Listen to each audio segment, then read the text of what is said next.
Hello student, good morning to everyone. आज के lecture में हम बताने वाले हैं नर्स्ट इक्वेशन पर आधारित जो न्यूमेरिकल्स हैं उसको हम कैसे सॉल्व करेंगे। हमने प्रीवियस लेक्चर में बताया था कि नर्स्ट इक्वेशन क्या है। ये दोनों सेल के लिए अप्लाई कर सकते हैं, या तो पूर्ण सेल हो या अर्ध सेल हो, दोनों के लिए आप अप्लाई कर सकते हैं। उसके लिए हम बताए थे दोनों के लिए फार्मूला, नर्स्ट इक्वेशन ही ने बताए हुए थे।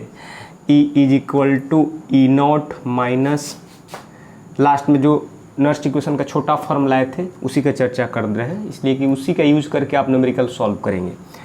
0.0591 बाई n और लॉग, यहाँ था प्रतिफल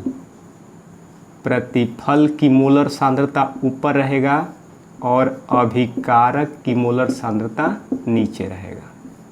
यही ना बताए हुए थे। ये किसके लिए था? ये अर्ध सेल के लिए था, ये हाफ सेल के लिए, ये हाफ सेल के लिए था, और एक फुल सेल के लिए भी लिखे हुए थे। कुछ चेंजिंग नहीं करना है, यहाँ आप केवल चेंज कर दीजिए, बाकी सब तो वही रहेगा। E cell is equal to था E not cell minus 0.0591 by n log, यहाँ भी वही होगा प्रतिफल बाई अभिकारक। और बड़ा कोष्ठ में घेरने का मतलब क्या है? मोलर सांद्रता, यानी मोलरता में उसका सांद्रता रखना है, मोल प्रति लीटर में सांद्रता रखना है। ये आपका फुल सेल के लिए बताए थे। ये हमने प्रीवियस लेक्चर में, पिछला लेक्चर में चर्चा हमने किया था कि ये कैसे अर्ध सेल के लिए सूत्र होगा नर्स्ट इक्वेशन के लिए, नर्स्ट इक्वेशन का, और ये फुल सेल के लिए नर्स्ट इक्वेशन का क्या फार्मूला होगा, ये तो हमने चर्चा किया था। ये भी बताए थे ई नॉट जो है मानक इलेक्ट्रोड विभव है, मानी मानक अवस्था में इलेक्ट्रोड का विभव है। ई नॉट सेल जो है मानक अवस्था में सेल का विभव है, या सेल का ईएमएफ भी कह सकते हैं, सेल का विद्युत वाहक बल। ई सेल तो हमको कैलकुलेट ही करना है, नॉन स्टैंडर्ड स्टेट में ई सेल यानी सेल का विभव निकालना है। ई का मतलब एक इलेक्ट्रोड का विभव निकालना है, यानी अर्ध सेल का बात होगा इस फार्मूला का यूज करके, और यदि फुल सेल का बात हो तो इस फार्मूला का यूज करके हम न्यूमेरिकल सॉल्व करेंगे। देखिए, पिछला लेक्चर में हमने बताया था एक अर्ध सेल पर न्यूमेरिकल, अर्ध सेल पर कैसे नर्स्ट इक्वेशन अप्लाई किया जाता है, ये हम पिछला लेक्चर में एक क्वेश्चन बताए हुए थे। आज बताने वाले हैं कि आखिर फुल सेल रहेगा तो उस पर आप नर्स्ट इक्वेशन कैसे अप्लाई करेंगे, कैसे अप्लाई करके न्यूमेरिकल को सॉल्व करेंगे, इसी का चर्चा हम कर रहे हैं। देखिए यहाँ पर एक क्वेश्चन लिखे हुए हैं आपके सामने, क्वेश्चन दिखाई दे रहा है, इसी क्वेश्चन को हम सॉल्व कर रहे हैं। यहाँ देखिए, जब भी आपको नर्स्ट इक्वेशन पर आधारित प्रश्न होगा, न्यूमेरिकल होगा, दो तरह से पूछा जाता है। एक तो डायरेक्ट रिएक्शन दे देगा, साथ में आयंस जो होगा, क्योंकि आपको पता है ना अर्ध सेल क्या होता है, एक इलेक्ट्रोड उसी के आयन वाले विलयन में इमर्ज्ड किया जाता है। इसका मतलब उसी के आयन का मतलब आयन की सांद्रता जरूर दिया रहेगा। तो देखिए यहाँ पर आयन की सांद्रता यहाँ भी दिया है 0.002 m, यहाँ भी आयन की सांद्रता दिया हुआ है। दो इलेक्ट्रोड का बात होगा तो दो इलेक्ट्रोड के आयन भी दो होंगे, इसका भी आयन का सांद्रता दिया है, इसका भी आयन की सांद्रता दिया है, रिएक्शन फुल दे दिया है, और आपसे नर्स्ट इक्वेशन यूज करके न्यूमेरिकल को सॉल्व करने के लिए कह रहा है। एक तो ये इस तरह देगा, दूसरा ये भी कर सकता है सेल का निरूपण दे देगा, क्योंकि आपको पता है ना सेल निरूपण का तरीका क्या होता है। एनोड हमेशा लेफ्ट साइड रहता है, कैथोड हमेशा राइट साइड। अब बीच में क्या देते थे? Double vertical line. वो किसको रिप्रेजेंट करता है? लवण सेतु को। यानी सेल निरूपण देकर आपसे नर्स्ट इक्वेशन अप्लाई करके न्यूमेरिकल पूछ सकता है, और नहीं तो पूरा रिएक्शन देकर। देखिए यहाँ एक क्वेश्चन लिखे हुए हैं, पूरा रिएक्शन दिया हुआ है, इसको हम सॉल्व कर रहे हैं। एक क्वेश्चन उस पर भी दे देंगे, सेल निरूपण दिया रहेगा तो कैसे आप नर्स्ट इक्वेशन उस पर अप्लाई करेंगे वही बताएंगे, बट इसको पहले देख लिया जाए। देखिए यहाँ पर कह रहा है कि एक सेल के ईएमएफ निकालना है जिसमें निम्नलिखित अभिक्रिया होती है। देखिए ध्यान दीजिए, आप लोग को बताए थे कि जब भी टेम्परेचर मेंशन न करे समीकरण में तो आपको ये मानकर चलना है कि टेम्परेचर कितना डिग्री सेल्सियस दिया है? 25 डिग्री सेल्सियस दिया गया है, 25 डिग्री सेल्सियस या 298 केल्विन दिया गया है। 298 केल्विन टेम्परेचर हो जाए तो हम एक फार्मूला लाए हुए थे ना, जो छोटा फॉर्म लाए थे नर्स्ट इक्वेशन का फुल सेल के लिए, अभी लिखे हुए हैं E cell is equal to E not cell minus 0.059 n log प्रतिफल बाई अभिकारक लिखे हुए थे। देखिए इस क्वेश्चन को हम सॉल्व कर रहे हैं, देखिए इधर हम सॉल्व कर रहे हैं, इसको हम हल कर रहे हैं। सबसे पहले तो क्वेश्चन में क्या दिया गया है उसको लिखिए आप, क्या दिया गया है, क्वेश्चन पढ़ कर निकालिए क्या क्या दिया हुआ है। सबसे पहले ई नॉट सेल तो गिवन है, ई नॉट सेल दिया हुआ है, ज़रूरत पड़ेगा, तो ई नॉट सेल आपका गिवन है। ई नॉट सेल कितना दिया हुआ है, 1.05 वोल्ट दिया गया है। अच्छा, उसके बाद यहाँ पर रिएक्शन लिख दिया है, तो रिएक्शन से हमको पता चल रहा है कि किसका ऑक्सीकरण हो रहा है, किसका अवकरण हो रहा है। यदि आप चाहें तो दो अर्ध अभिक्रिया भी तैयार कर सकते हैं, ऑक्सीकरण अर्ध अभिक्रिया और अवकरण अर्ध अभिक्रिया तैयार कर सकते हैं, बट यहाँ उसका ज़रूरत नहीं पड़ेगा। देखिए हम ऐसे ही बता दे रहे हैं इसको, यहाँ पर तो क्लियर है कि यहाँ जब ये रिएक्शन दिया हुआ है तो निकेल देखिए 0 से किस में जा रहा है, +2 में जा रहा है, 0 से +2 में जा रहा है, यानी इसका क्या हो रहा है, ऑक्सीकरण हो रहा है। ये तो क्लियर है ना कि ऑक्सीकरण हो रहा है, यहाँ ऑक्सीकरण हो रहा है, ऑक्सीकरण संख्या बढ़ रहा है।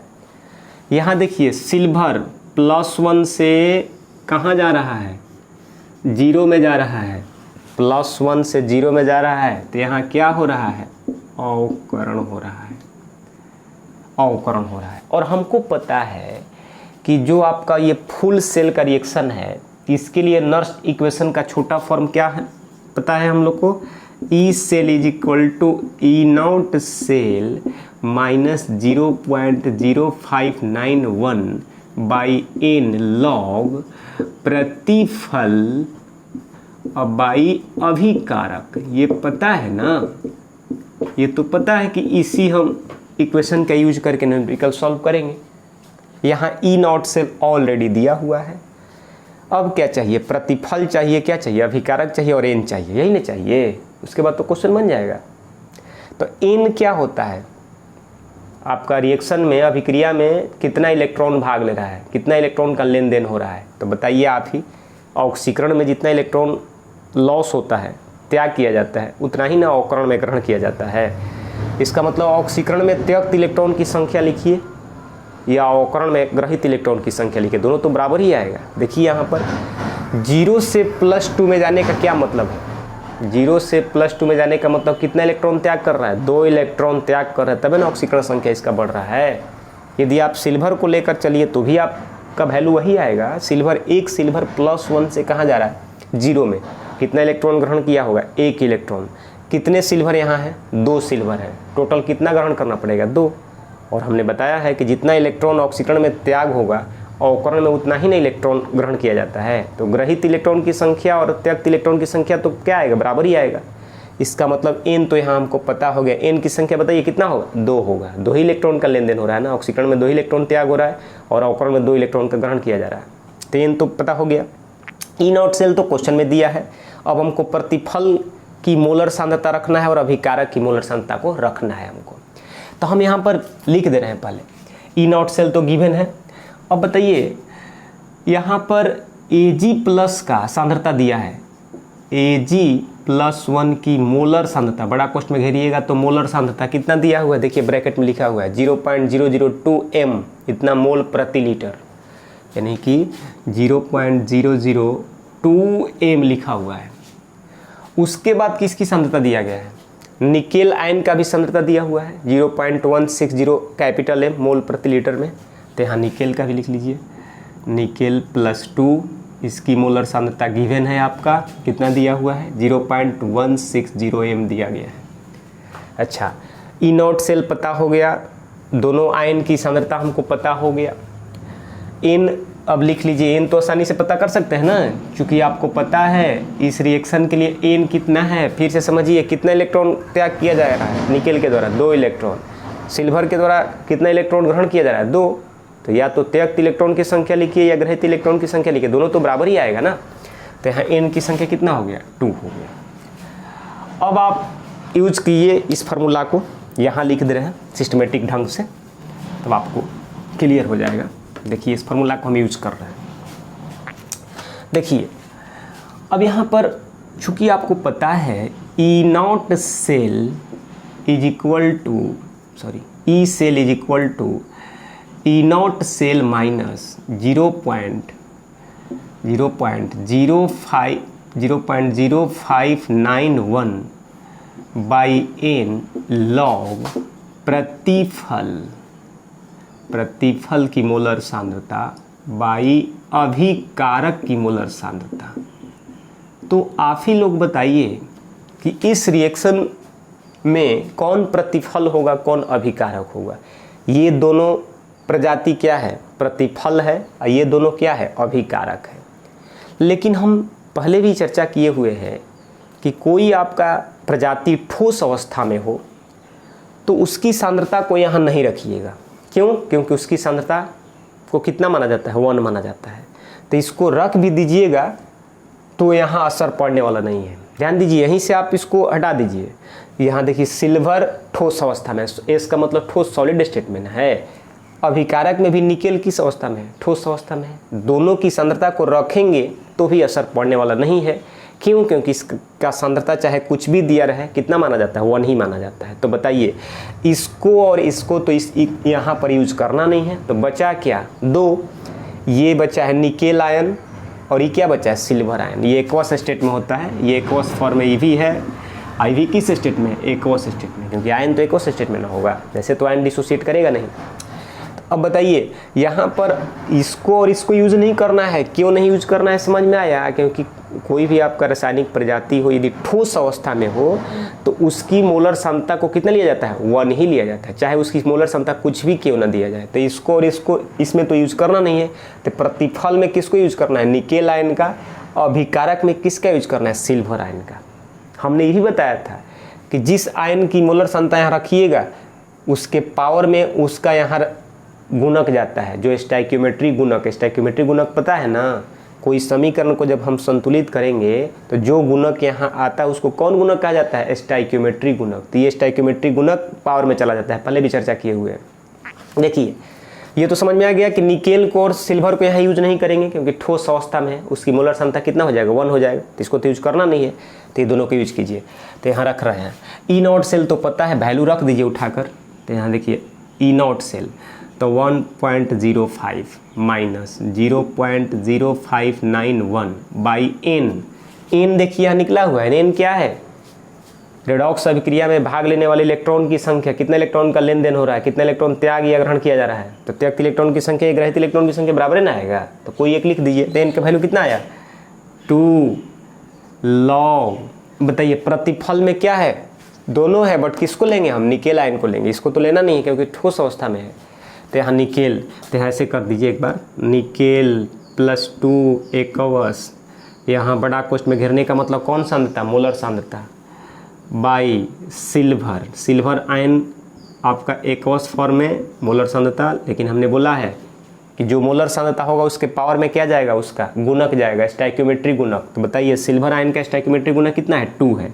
तो यहाँ आप 2 कर देंगे। अब बताइए, यहाँ दोनों का वैल्यू आपका गिवन है। निकेल देखिए आयन का मोलर सांद्रता कितना दिया गया है यहाँ पर, 0.160 m। सिल्वर आयन की मोलर सांद्रता 0.002 m दिया है। दोनों वैल्यू पुट कर दीजिए, देखिए क्या होने वाला है आपका 1.05 minus 0.0591 by 2 log nickel ion का। निकेल आयन की मोलर सांद्रता डायरेक्ट रख दीजिए यहाँ वैल्यू, तो देखिए 0.160 बाई इस सिल्वर आयन का रखिए तो 0.002 और इसके पावर में कितना होगा, 2 होगा। अब सॉल्व कीजिए आगे, तो कितना आने वाला है 1.05 माइनस 0.0591 बाई 2 लॉग। अब देखिए यहाँ पर 0.160 लिख दीजिए और इसको आप 2 बार मल्टीप्लाई कीजिए, 0.002 को 2 बार, क्योंकि स्क्वायर ना है, 2 बार मल्टीप्लाई कीजिए, कितना आएगा 2 × 2 4 हो जाएगा। और पॉइंट के बाद आपका 3 डिजिट है, तो पॉइंट 2 बार मल्टीप्लाई करना है, तो कितना डिजिट के बाद पहले पॉइंट को रखना है। देखिए कितना हो जाएगा 0.000 3 3 6 बार रखना है, 3 3 6 डिजिट के यहाँ पहले। तो यहाँ पर 3 0 हो गया, कितना हुआ 1 2 3 4 5, यहाँ पर हो जाएगा आपका 4, क्योंकि पॉइंट के बाद 3 अंक है तो 2 बार यहाँ स्क्वायर ना है, तो कितना पॉइंट के बाद कितना अंक आना चाहिए? 6 अंक आना चाहिए। 3 3 6, देखिए 1 2 3 4 5 और 6 हो गया। अब बताइए यहाँ पर इसको सॉल्व कर लिया जाए ज़रा। तो देखिए 1.05 माइनस 0.0591/2 लॉग, बताइए यहाँ पॉइंट के बाद 3 अंक है तो यहाँ 160 लिख सकते हैं, और इस पॉइंट के लिए कितना 3 जीरो दे दिए, नीचे 3 जीरो दे दिए। अच्छा, इसको हम डायरेक्ट 4 लिख दिए। अब पॉइंट के बाद कितना अंक है? 1 2 3 4 5 6, तो ऊपर क्या हो जाएगा? 1 2 3 4 5 और 6, 2 यानी कि 6 हो गया। देखिए पॉइंट को हटाएं, नीचे वाला पॉइंट को हटाएं तो ऊपर आपका इतना जीरो जाएगा, इस पॉइंट को हटाएं तो नीचे कितना 3 जीरो। अब कटाइए इसको, देखिए 1 0 1 0 कैंसिल, इसको मारिए, इसको ये कैंसिल कर दिया। 4 से 4 कटा दीजिए, कितना बार 4, कितना बचा? 4 × 10 टू द पावर 1 2 3 4 लिख सकते हैं ना। 10,000 का मतलब 10 टू द पावर 4 भी लिख सकते हैं। तो लिखिए, देखिए तो क्या आएगा? 1.05 minus 0.0591/2 log 4 × 10 to the power 4 लिखा जा सकता है ना, क्योंकि 4 है या 10 टू द पावर 4, इसको लिख ही सकते हैं। अब बताइए एक फार्मूला होता है लॉग का, आप लोग पढ़े होंगे, log a × b is equal to होता है log a plus log b, ये होता है। और एक और फार्मूला लॉग का होता है, लॉग m के पावर n रहेगा, m के पावर n तो हो जाता है n log m, ये हो जाता है। ध्यान दीजिए दोनों फार्मूला का यूज है इसमें, इसलिए ध्यान से समझना है इसको। तो यहाँ पर क्या होगा भाई, इसको तोड़िए। 1.05 माइनस 0.0591/2 लॉग आपका 4 plus log 10 to the power कितना हो जाएगा? 4 हो जाएगा। अब बताइए इस लॉग 4 को 2 बेस में चेंज कर सकते हैं ना, 2 स्क्वायर कर दीजिए, और ये क्या हो जाएगा? लॉग m के पावर n फार्मूला को फॉलो कर रहा है, लॉग m के पावर n तो n log m हो जाएगा, तो 4 पहले आ जाए लॉग 10 हो जाएगा। तो देखिए तो होने वाला है 1.05 माइनस 0.0591/2। देख लें इधर दिखाई दे रहा है कि नहीं आप लोग को कैमरा में? नहीं, नीचे नहीं दिखाई देगा, इधर लिख दे रहे हैं। देखिए इसको हम इधर लिख दे रहे हैं, समझिएगा अच्छे से। इसको हम इधर लिख दे रहे हैं, यहाँ पर बोर्ड छोटा है इसीलिए ऐसा करना पड़ रहा है, बोर्ड छोटा है तो ऐसा हम कर दे रहे हैं आपके लिए। देखिए इसी को इसका हो जाएगा 1.05 माइनस 0.0591/2 लॉग 2 का स्क्वायर लिख सकते हैं ना, बताइए आप ही लोग। 2 का स्क्वायर 4 के लिए, प्लस 4 log 10 लिखा जा सकता है ना, चूँकि log 10 का वैल्यू 1 होता है और log 2 का वैल्यू 0.301 होता है। ध्यान दीजिएगा, ये बता देंगे, हालांकि क्वेश्चन में हमेशा log का वैल्यू गिवन रहता है। तो यहाँ सॉल्व कीजिए इसको ज़रा। 1.05 माइनस 0.0591/2। अब देखिए log m के पावर n log m हो जाएगा, 2 पहले आ जाएगा, तो 2 log 2 प्लस 4 log 10। बताइए log 10 का वैल्यू पता है ना, 1 होता है। log 2 का वैल्यू कितना होता है? 0.301 रख दीजिए। तो 1.05 माइनस 0.0591/2 2 इंटू 0.301 log 2 का वैल्यू रख दिए, और प्लस 4 × 1 कर सकते हैं ना, बताइए आप ही लोग, क्योंकि 4 तो है, log 10 का वैल्यू कितना होगा? 1। अब इसको जरा आगे सॉल्व किया जाए, देखिए आगे ज़रा सॉल्व कीजिए इसको। क्या आने वाला है? 1.05 माइनस 0.0591/2। अब 2 × 0.301 कीजिए तो कितना आने वाला है?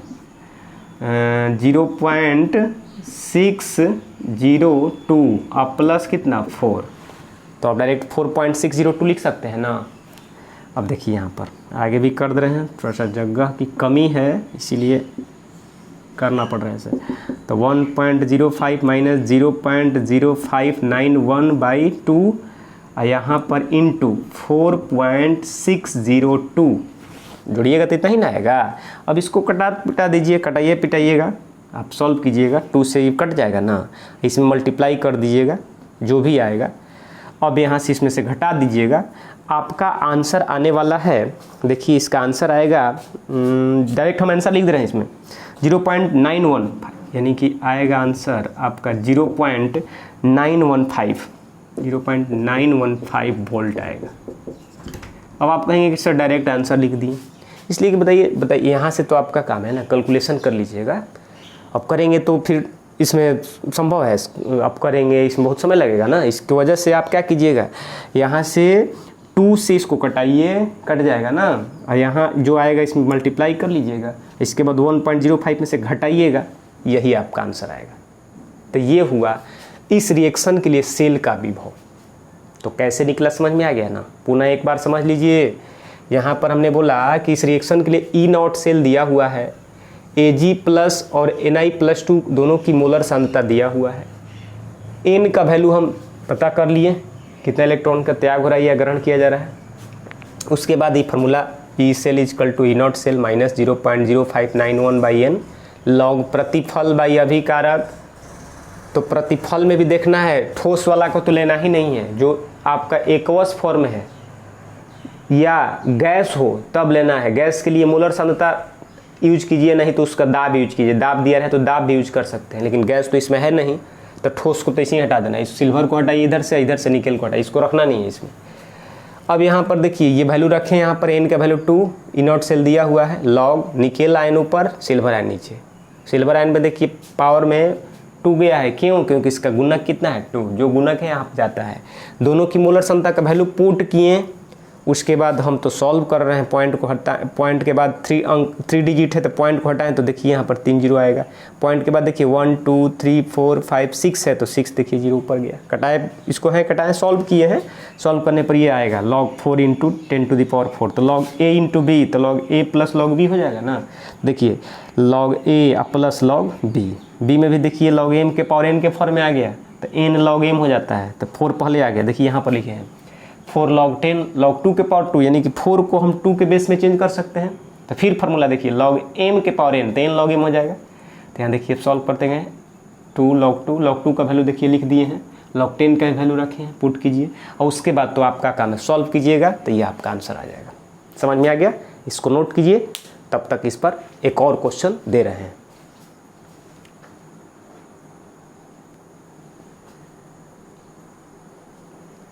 देखिए एक क्वेश्चन यहाँ लिखा हुआ है, दूसरा क्वेश्चन, एक क्वेश्चन तो बता दिया, दूसरा क्वेश्चन भी यहाँ लिखे हुए हैं। देखिए ये क्वेश्चन क्या कर रहा है, उस क्वेश्चन में क्या था, उस क्वेश्चन में सेल रिएक्शन दिया हुआ था और आपसे सेल का ईएमएफ निकालने के लिए कह रहा था। इसमें क्या है, सेल रिएक्शन नहीं दिया, सेल अभिक्रिया नहीं दिया है, सेल का निरूपण ही दे दिया है। देखिए ऐसा निरूपण बताया है ना, ये जिंक जो है 0 से +2 में जा रहा है, तो ऑक्सीकरण संख्या बढ़ रहा है ना, ऑक्सीकरण हो रहा है, एनोड है, तो एनोड देखिए लेफ्ट साइड, +2 से कैडमियम 0 में जा रहा है, तो ऑक्सीकरण संख्या घट रहा है, अवकरण हो रहा है। कैथोड है, ये देखिए राइट साइड, क्योंकि आपको पता है सेल निरूपण में बताए थे कि एनोड को हमेशा लेफ्ट साइड, कैथोड को हमेशा राइट साइड। और जो 2 लाइन देख रहे हैं, ये वर्टिकल लाइन, उधर जो लाइन देख रहे हैं, ये किसको रिप्रेजेंट करता है, लवन सेतु को रिप्रेजेंट करता है। तो ये सेल निरूपण दे दिया, और आपसे E0 सेल डायरेक्ट नहीं दिया गया है, और आपको E0 सेल निकालना पड़ेगा, तब ना E सेल निकलेगा। तो देखिए इस क्वेश्चन में क्या दिया हुआ है, हम सॉल्व कर रहे हैं। देखिए यही इसको ऐसे कर रहे हैं, IC को सॉल्व कर रहे हैं। इसमें क्या क्या गिवन है आपको पहले लिख लिया जाए इसको। यहाँ हल देखिए क्या दिया हुआ है, दिया है, जो जो दिया है उसको लिखिए पहले। यहाँ E0 सेल तो नहीं दिया है, दोनों की सांद्रता गिवन है। एक और बात, यहाँ आपको हम 2 अलग अलग रिएक्शन लिख भी सकते हैं, ऑक्सीकरण अर्ध अभिक्रिया, अवकरण अर्ध अभिक्रिया लिख भी सकते हैं, नहीं भी लिखेंगे तो कोई दिक्कत नहीं है। आप यदि समझ रहे हैं तो इसी देखिए समझिए, 0 से कहाँ जा रहा है, +2 में जा रहा है। हालांकि रिएक्शन लिख दीजिएगा तो और क्लियर हो जाएगा कि कौन प्रतिफल होगा, कौन आपका अभिकारक होगा। तो देखिए लिख दे रहे हैं यहाँ Zn जो है सॉलिड स्टेट से किस में जा रहा है भाई, Zn+2 में जा रहा है, एक्वस फॉर्म में। कितना इलेक्ट्रॉन त्याग किया, 2 इलेक्ट्रॉन। ये हुआ, ये क्या है, ऑक्सीकरण अर्ध अभिक्रिया। ध्यान दीजिए ये ऑक्सीकरण अर्ध अभिक्रिया, ऑक्सीकरण हो रहा है ना। दूसरा देखिए कैडमियम क्या कर रहा है, +2 एक्वस 2 इलेक्ट्रॉन ग्रहण करेगा तभी न कैडमियम में जाएगा सॉलिड में। यहाँ पर ये क्या है, अवकरण अर्ध अभिक्रिया है। दोनों को जरा जोड़िए तो पूरा सेल अभिक्रिया प्राप्त हो जाएगा।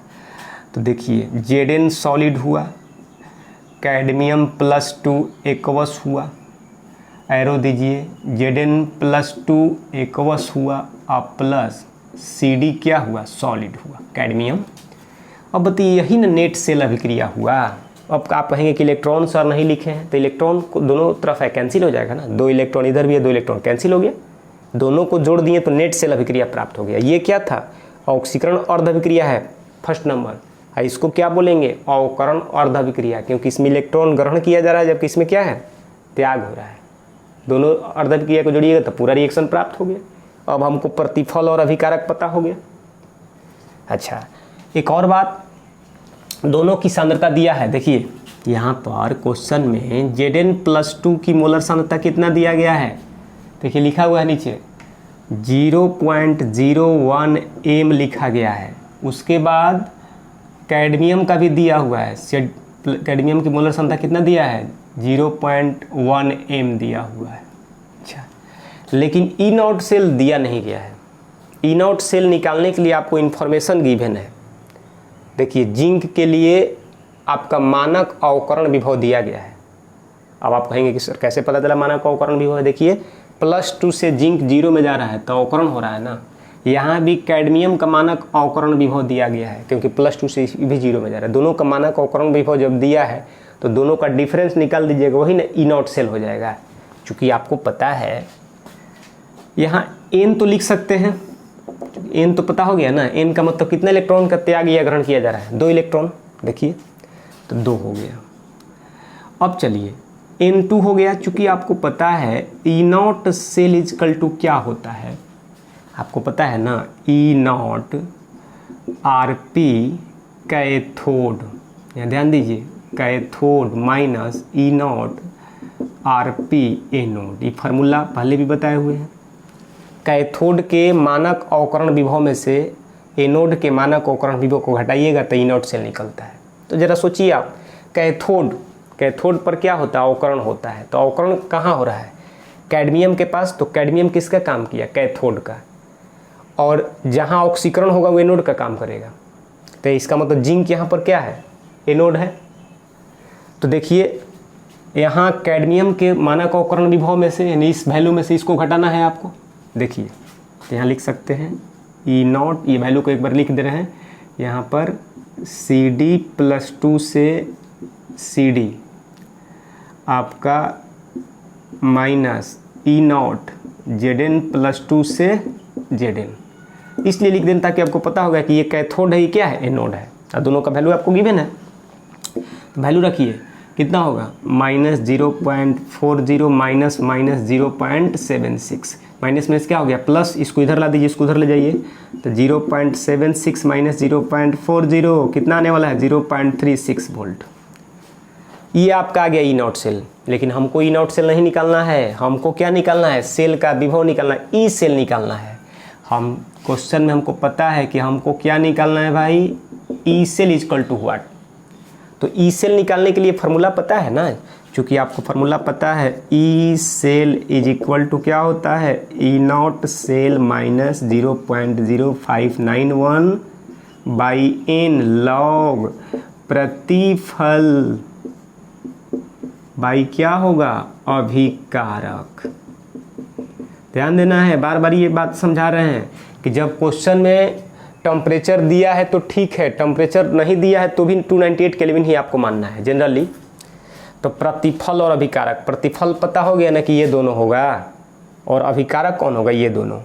तो बताइए ये दोनों में दोनों यूज तो करेंगे नहीं इसमें, क्यों, क्योंकि ठोस अवस्था है, ठोस अवस्था का मोलर सांद्रता जो भी है उसका तो 1 ही लेना है। इसमें भी ये ठोस है तो इसको तो लेना नहीं है, इसका मतलब प्रतिफल में जिंक आयन का यूज करना है और अभिकारक में कैडमियम आयन का यूज करना है, उसके मोलर सांद्रता को रखना है। ये तो समझ में आ गया। तो चलिए अब ई नॉट सेल तो आपको पता है ना कितना आया है, ये रखिए 0.36 माइनस 0.0591 बाई एन का वैल्यू आया हुआ है 2 लॉग। यहाँ पर प्रतिफल में देखिए इसी को क्यों रखेंगे, इसको क्यों नहीं, क्योंकि ठोस अवस्था में है। ठोस अवस्था में चाहे उसकी सांद्रता कुछ भी दिया है उसका 1 ही माना जाता है। तो यहाँ रखने से क्या बेनिफिट है, तो यहाँ देखिए Zn+2 मोलर सांद्रता बटा कैडमियम +2 मोलर सांद्रता को रख देना है, दोनों का वैल्यू पुट कीजिए। तो 0.36 माइनस 0.0591 बाई 2 लॉग, यहाँ जिंक आयन का देखिए दिया है 0.01 बाई इसका दिया है 0.1। अब इसको ज़रा सॉल्व कीजिए। इधर देख ले रहे हैं कि इधर नीचे दिखाई देगा कि नहीं, आप लोग को नहीं देगा दिखाई, तो इधर बना दे रहे हैं इसको। देखिए यहाँ पर हो जाएगा 0.36 माइनस 0.0591 बाई 2 लॉग। अब देखिए यहाँ पर पॉइंट के बाद 2 डिजिट है तो 1, आपको समझाने के लिए हम लिख दे रहे हैं। पॉइंट के बाद 2 अंक है तो पॉइंट हटेगा तो नीचे कितना हो जाएगा 100, तोड़ कर बता दे रहे हैं। इसमें पॉइंट के बाद 1 अंक है तो 1 और ऊपर कितना हो जाएगा 10, कटाइए 1/10 है तो लिख सकते हैं 0.36 minus 0.0591 by 2 log 10 to the power -1 कर सकते हैं। 10 को ऊपर ले जाइए 10 टू दी पावर -1 हो जाएगा ना। और चूँकि आपको पता है लॉग m के पावर n तो क्या हो जाता है n लॉग m हो जाता है। इसी फार्मूला को फॉलो कर रही है, लॉग m के पावर n तो -1 पहले आ जाएगा। तो 0.36 माइनस 0.0591 बाई 2 -1 और लॉग 10, चूँकि लॉग 10 का वैल्यू कितना होता है जी 1, ये तो 1 हो गया। तो 0.36 माइनस 0.0591 बाई 2 इंटू -1, क्योंकि लॉग 10 तो 1 हो गया तो माइनस माइनस क्या हो जाएगा, ये प्लस हो जाएगा। तो हो जाएगा 0.36 प्लस 0.0591 बाई 2। अब ये इसको सॉल्व कीजिए, 2 से पहले आप भाग लगा दीजिए, इसमें जो आएगा इसको दोनों को ऐड कीजिएगा तो आंसर यही आने वाला है 0.3895 वोल्ट आंसर आएगा। आपका काम है यहाँ से इसमें भाग लगाना, अब जो आएगा इसको जोड़ देना, अब यही आने वाला है। समझ में आ गया। तो ये था, दोनों तरह का हम क्वेश्चन बता दिए। एक तो सेल का अभिक्रिया दिया रहेगा तो भी आपका सेल का विभव निकाला जा सकता है। सेल का अभिक्रिया न दे, सेल निरूपण दे तो आप उसके लिए पहले सेल अभिक्रिया तैयार कर लीजिएगा, कैसे तैयार किया जाता है बता दिए, और उसके बाद इस फार्मूला का यूज करके आसानी से क्वेश्चन को सॉल्व कर सकते हैं। समझ में आ गया। चलिए तो आज का क्लास इतना ही। नेक्स्ट लेक्चर में और कुछ क्वेश्चन इस पर हम चर्चा करेंगे, इस क्वेश्चन को बनाएंगे। तब तक के लिए डेट्स ऑल।